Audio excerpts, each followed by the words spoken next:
Have you ever heard of the term called tall poppy syndrome? Hi, my name's Wendy, and I want to share with you a story that takes you through my nursing career that will help you find calmness, clarity, and focus in your message. I want everyone to be able to live in inner peace with the decisions that they make through their life. Let me take you back to my childhood. I had an idyllic childhood. I grew up in Tasmania in a suburb of Hobart. I had very loving parents and an older sister, Anne, and we had an idyllic childhood. The house was beautiful, the suburb was gorgeous. I remember many glorious summer days playing with my next door neighbour Janet, going down to the creek, catching tadpoles, and laying on mum and dad's front lawn with a huge nectarine tree full of fruit, and the smell was just glorious. Lying on that green grass, listening to those bees buzzing was just my idea of heaven, and I often go back to that place when I want to find my safe space. At the age of 17, my dad was struck down with an illness. Now, I won't go into detail about the illness itself, but what happened was my 17-year-old self discovered that my dad had gone from an able-bodied man to a disabled man in the matter of 24 hours. I lost my rock. He had gone. I remember coming home from school.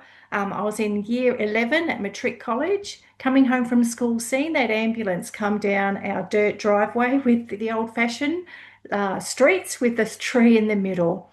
And somehow in my heart, I knew that that had something to do with Dad. He'd been unwell that morning. I looked in the back of the ambulance and there was Mum and Dad with that look of horror and fear in his eyes. I went back to the house where my older sister Anne, who had started her nursing, she had completed her nursing, was waiting there for me to explain what was happened. We didn't know, we didn't have any solutions. Within the next 2 hours, Dad was in ICU on a ventilator, and he stayed there on a ventilator for 14 months. My life had taken a 360-degree turn. I lost my rock. I lost my compass about, a male role model for me. And can you imagine the impact that that had at me at 17 years of age? I was a high achiever at school during that year.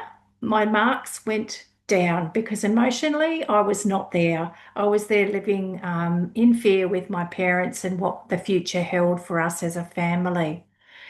What that did teach me, though, was one really important lesson about the value of life, the value of taking every day as it comes, seeing the beauty in the simple things throughout your day.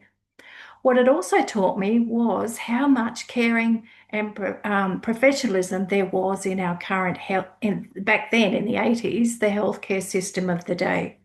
I wanted to be a nurse. I knew that that was going to be my calling.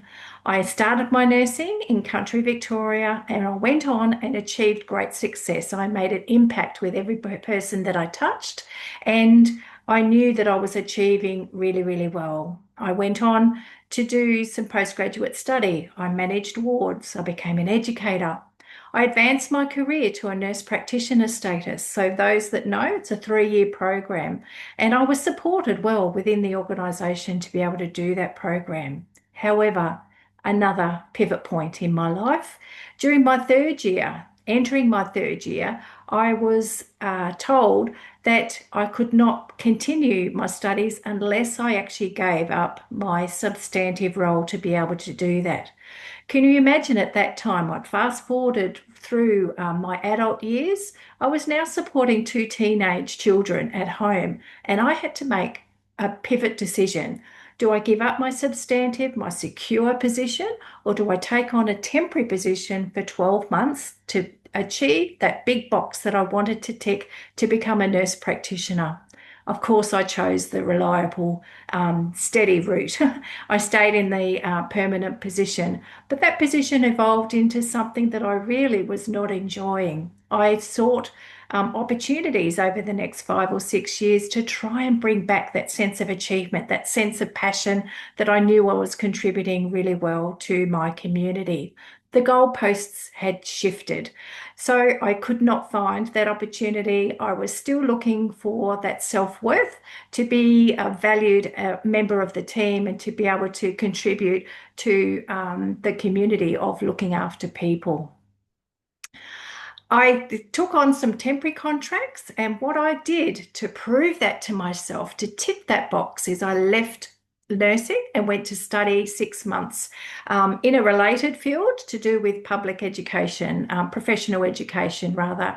I took 6 months off work and I focused and I studied, and I achieved really well, really high marks. At the end of that 6 months, I was then given an opportunity to work with my book mentor. I had published my first book, and my book mentor gave me a position where it actually ticked a lot of the personal boxes that I was wanting to do at that time.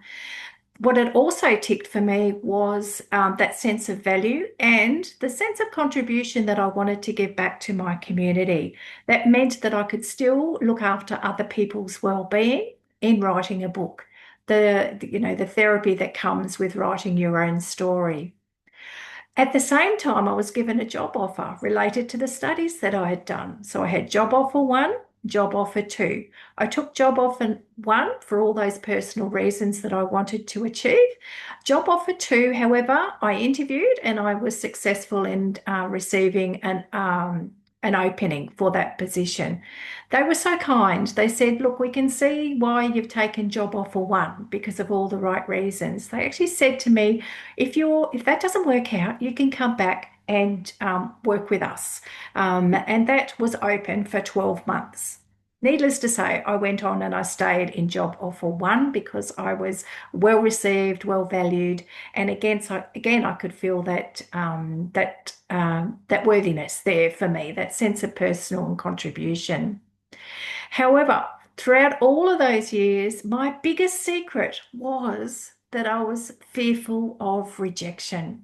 Where has that come from? Probably from that experience with my dad, probably after all those years of trying so hard to be in a position where I was giving that value to the community. That sense of achievement was really high up there. And then when my self-worth was notched down a peg, I really, looked at my values and where I was going. And if they weren't in line, I then talked with my feet and moved on. And I found a position, I found a purposeful role somewhere else where that worthiness was in with me.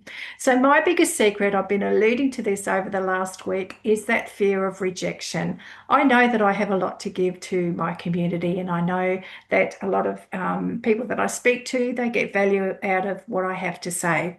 So my lesson for you, my takeaway for you today is always do a compass check. Are your values matching where you are at the moment? Are you in line with your values of where you want to be into the future? Because if you don't set your compass right, you'll be making all of the wrong decisions. And for me, that compass value point was set on my true north and where I wanted to go, all of the decisions that I made throughout my life. Thank you for listening.